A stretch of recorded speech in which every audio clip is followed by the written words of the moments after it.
Shepard.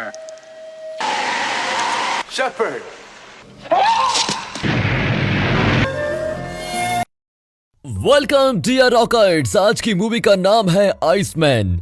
Movie की शुरुआत में दिखाते हैं कि आर्कटिक रीजन को एक्सप्लोर करते हुए साइंटिस्ट्स को बर्फ में जमा हुआ एक अजीब क्रिएचर दिखता है। वे बड़े ध्यान से बर्फ को कट करते हैं और एक बड़े आइस ब्लॉक के साथ उस क्रिएचर को एक रिसर्च लैब में लेके जाते हैं। वे पता लगाते हैं कि ये क्रिएचर 40,000 साल पहले फ्रीज हुआ था। फिर वे तुरंत अपने सुपीरियर्स को फैक्स करते हैं कि हमें जो क्रिएचर मिला है वो आर्कियोलॉजिकल और एंथ्रोपोलॉजिकल स्टडीज में एक टर्निंग पॉइंट होगा। आप तुरंत आर्कटिक रीजन में ड्रिलिंग को रुकवा दीजिए और एक स्पेशलिस्ट को यहाँ भेज दीजिए। अब इस क्रिएचर की जांच करने के लिए डॉक्टर स्टैनली शेफर्ड को भेजा जाता है, जो एक एंथ्रोपोलॉजिस्ट है और फिलहाल आर्कटिक रीजन के एस्किमोस के इतिहास, संस्कृति और परंपरा पर रिसर्च कर रहा है। स्टैनली अपनी मीटिंग्स के लिए हमेशा लेट पहुंचता है, इसीलिए उसके कलीग्स उसको चिढ़ाते हैं और उसके काम को सीरियसली नहीं लेते। अब लैब में scientist doctor Diana Brady Stanley को बताती है कि ये एक प्री हिस्टोरिक क्रिएचर है। पहले तो उन्हें लगा कि ये भालू या कोई पुरातन जानवर होगा।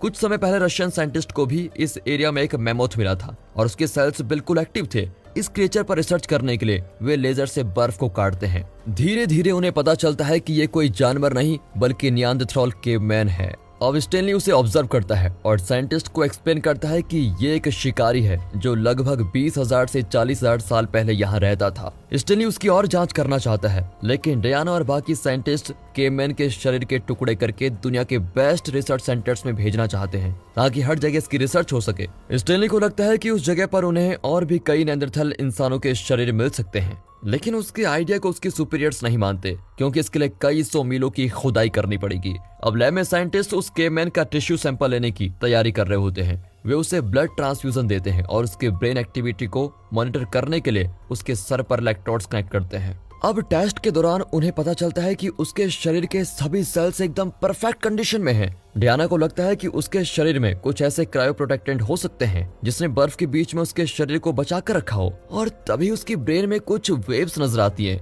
यानी उसका ब्रेन काम करने लगा है। सभी चौंक जाते हैं और उसे कैल्शियम और एंड्रेलिन देने लग जाते हैं। सब बहुत एक्साइटेड होते हैं कि शायद वे इसको जिंदा कर सकते हैं। फिर जब उसे वो इलेक्ट्रिक शॉक देते हैं तो उसकी हार्ट बीट भी शुरू हो जाती है। ये सब देखकर साइंटिस्ट तो एकदम फ्रीज ही हो जाते हैं। उनकी ये खोज दुनिया को हिला देने वाली है। दोस्तों, यहाँ से हम इस नियांderthal मैन को आइसमैन कहेंगे, ओके? तभी सच में आइसमैन में जान आ जाती है। मास्क वाले अजीब लोगों को देखकर वो एकदम घबराने लगता है। फिर वो उसको नींद की दवाई देने जाते हैं, लेकिन वो डर के मारे बहुत रेजिस्ट करता है। स्टैनली अपना मास्क वगैरह उतारकर उसको अपना चेहरा दिखाता है। तब जाकर आइसमैन शांत होता है और वे उसको नींद की दवा लगाने लग जाते हैं। फिर एक कमरे में जाकर इस रिसर्च के बारे में वे डिस्कस करते हैं और उन्हें यकीन है कि इस खोज के लिए उन्हें नोबेल प्राइज तो जरूर मिलेगा। आर्कटिक की टीम अब एक तरह के क्रायो प्रोटेक्टेंट पर स्टडी कर रही होती है जिसकी मदद से वे कैंसर पेशेंट्स को फ्रीज कर सकते हैं और जब इंसान कैंसर की दवा बना लेंगे तो उन्हें अनफ्रीज कर सकेंगे। अब आइसमैन की बदौलत उन्हें पता चल गया है कि क्रायो प्रोटेक्टेंट की मदद से वे कई हजार साल इंसान के शरीर को फ्रीज कर सकते हैं और जब जरूरत पड़ेगी तो उन्हें अनफ्रीज कर देंगे। इंसान लगभग अमर ही हो जाएगा। इन्हें तो खुशी हो रही है, लेकिन ये बड़ा खतरनाक आइडिया है ना। स्टैनली इनके आइडिया से सहमत नहीं होता। वो कहता है कि इतना उछल कूद भी अच्छा नहीं है। इंसान को हमेशा के लिए जिंदा रखना बेवकूफी है। पहले से हमारी आबादी को कंट्रोल करना मुश्किल हो रहा है। फिलहाल वे इस बारे में मीडिया रिपोर्टर्स को कुछ नहीं बताने का फैसला करते हैं। अगर उन्हें पता चल गया तो वे आइसमैन को टीवी शो का स्टार या एड का मॉडल बना देंगे। स्टैनली बहुत रिक्वेस्ट करता है कि मुझे आइसमैन को प्राकृतिक पर्यावरण में स्टडी करने का मौका दीजिए प्लीज। इस तरह हम प्री हिस्टोरिक वर्ल्ड के बारे में और जानकारी पा सकते हैं। डियाना उसकी बात मान जाती है। अब आइसमैन के लिए एक प्राकृतिक माहौल तैयार किया जाता है। वो जगह पेड़ पौधों और जानवरों से भरी होती है। आइसमैन उसमें शिकार वगैरह करके अपने खाने का इंतजाम कर सकता है। अगले दिन आइसमैन अपने नॉर्मल माहौल में उठता है और कुछ फल तोड़ता है। फिर फल का जूस निकालकर उसको पीता है। एक पक्षी को उसके घोंसले से उड़ाकर उसके अंडे चुराकर खाता है। शाम को वो पत्थरों की मदद से आग तैयार करता है और अपना खाना पकाता है, बिल्कुल जैसे वो करते ही हैं। फिर अगले दिन वो झरने में नहाकर शिकार पर निकल जाता है। बड़ी ही चालाकी से वो जंगल में एक सुअर को मार डालता है। फिर वो मछली पकड़ने जाता है, लेकिन वहाँ के पाइप को सांप समझकर उसे खाने की कोशिश करता है, पर वो उसको काट नहीं पाता। वो देखता है कि ये चीज पत्थरों के बीच तक जा रही है। वो उसको फॉलो करके एक मेटल डोर तक पहुंचता है। वो दरवाजा तोड़कर अंदर जाता है तो वहाँ पर कई लैब असिस्टेंट्स और जानवर होते हैं। वहाँ कई पिंजरे भी होते हैं। कुछ साइंटिस्ट डर के मारे पिंजरों के पीछे खड़े दिखते हैं। वे तुरंत वहाँ का रास्ता बंद कर देते हैं ताकि आइसमैन लैब के अंदर न घुसे। अब आइसमैन चिढ़ जाता है और चिल्लाकर दीवार पर पंच करता है और उसको तोड़ने की कोशिश भी करता है। एक साइंटिस्ट उस पर ट्रैंकुलाइजर शूट करता है और वो बेहोश हो जाता है। फिर वे आइसमैन को ऑपरेटिंग रूम में लेके जाते हैं और सैंपल निकालने की कोशिश करते हैं। स्टैनली उन्हें समझाता है कि आइसमैन को ह्यूमन की तरह ट्रीट करें, ना कि लैब के चूहे की तरह कि जब चाहा उठाकर टेस्ट कर लिया। नेंडरथल मैन ही सही, वो भी ह्यूमन और उसको आजाद रहने का हक है। इतना ही नहीं, आपने मुझे आइसमैन को स्टडी करने के लिए 2 हफ्तों का वक्त दिया है। 2 हफ्ते पूरे नहीं हुए हैं, इसलिए उसे मेरे हवाले कर दो। इस पर डियाना कहती है कि अब वो बेहोश हो गया है तो हमें सैंपल लेने दो, बाद में आप उसको लेके जाइए। शाम को स्टैनली डायना को एक वीडियो दिखाता है जिसमें दुनिया भर के ट्राइब्स के बारे में बताया जाता है। उसमें उनके शरीर की अपार शक्तियों के बारे में पता चलता है। उनका स्किन आग को रजिस्ट कर पाता है और उनके शरीर इतनी आसानी से घायल नहीं होते।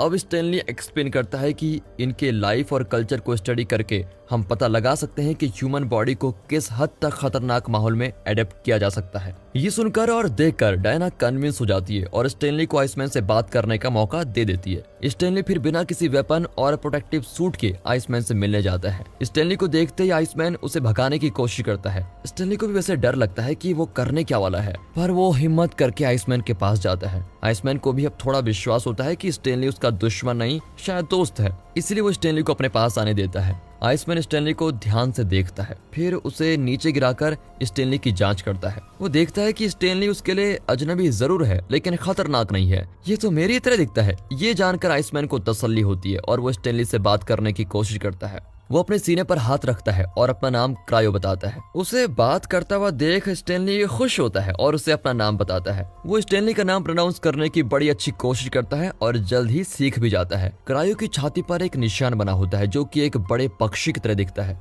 क्रायो वैसे कई आवाजें निकालकर स्टैनली को कुछ बताने की कोशिश करता है, पर स्टैनली को कुछ भी समझ नहीं आता।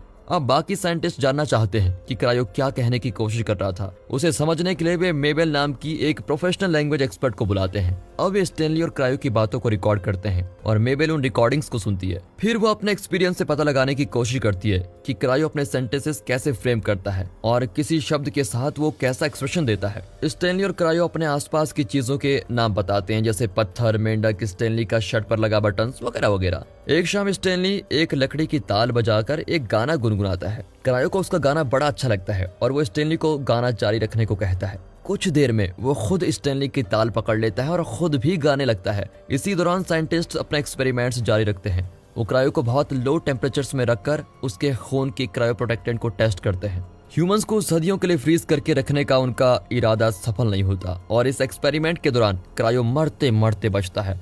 अगले सीन में क्रायो अपने प्राकृतिक माहौल में होता है और स्टैनली पर चिल्लाता है कि तुम्हारे लोग मुझ पर जुल्म कर रहे हैं, मैं ये सब कुछ नहीं सह सकता, तुम मुझे मार दो ताकि मैं आजाद हो जाऊं। पर स्टैनली इनकार कर देता है। फिर वो डायना से मिलता है और बताता है कि तुम क्रायो से कम्युनिकेट करने की कोशिश करो। एक औरत से मिलकर उसके अंदर के और भी कई क्वालिटीज बाहर आएंगी। प्री हिस्टोरिक ह्यूमंस को समझने में यह हमारी मदद कर सकता है। पहले तो डायना इनकार कर देती है, लेकिन स्टैनली के समझाने पर वो क्रायो से मिलने को तैयार हो जाती है। अब क्रायो डायना के करीब आकर देखता है और उसे सूंघकर उसके बारे में जानने की कोशिश करता है। डायना वैसे डरी हुई है, लेकिन क्रायो उसको एक भौरा गिफ्ट करता है और उसके साथ इंटीमेट होने की कोशिश करता है। तभी स्टैनली उसको रोककर बताता है कि ये मेरी गर्लफ्रेंड है, तुम इसे छू नहीं सकते। इस पर क्रायो गुफा के अंदर भागता है और एक चमकीली चीज लेके आता है। उस दिन मछली पकड़ते वक्त उसने पाइप का एक भाग काट कर निकाल लिया था। वो कहता है कि तुम ये चीज रख लो और मुझे ये औरत दे दो, लेकिन स्टैनली साफ इनकार कर देता है और दोनों वहां से चले जाते हैं। अगली बार जब एक क्रायो से मिलने जाते हैं तो क्रायो बहुत ही अच्छे मूड में होता है और उन्हें कई बातें बताता है। उस जमीन पर एक औरत और 2 बच्चों के रोप बनाता है और उनके बारे में अपनी भाषा में बड़े उत्साह से बताने लगता है। स्टैनली और डायना समझ जाते हैं कि वो अपने परिवार के बारे में बात कर रहा है और पूछ रहा है कि वे कहाँ गए। और तभी उस आर्टिफिशियल जंगल के ऊपर एक हेलीकॉप्टर उड़ने लगता है। उसको देखकर तो क्रायो बड़े जोश के साथ आर्टिफिशियल पत्थरों के ऊपर चढ़ता है और उस अजीब दिखने वाले पक्षी को पकड़ने की कोशिश करता है। पर साइंटिस्ट तभी हेलीकॉप्टर को वहां से जाने का ऑर्डर देते हैं ताकि क्रायो डिस्टर्ब न हो जाए। अब स्टैनली दोबारा इसकी मौत से मिलता है। वे बताते हैं कि उनके पुराणों में एक पक्षी का जिक्र किया गया है जो भगवान का मैसेंजर था। वे उस पौराणिक पक्षी का नाम बताते हैं तो स्टैनली रियलाइज करता है कि क्रायो हेलीकॉप्टर को इसी नाम से पुकार रहा था। इसकी मौत बताते हैं कि उनके पुराण के अनुसार एक बड़ा पक्षी इंसान को स्वर्ग लेके जाता है जहाँ उसे शांति और अपार खुशी मिलेगी।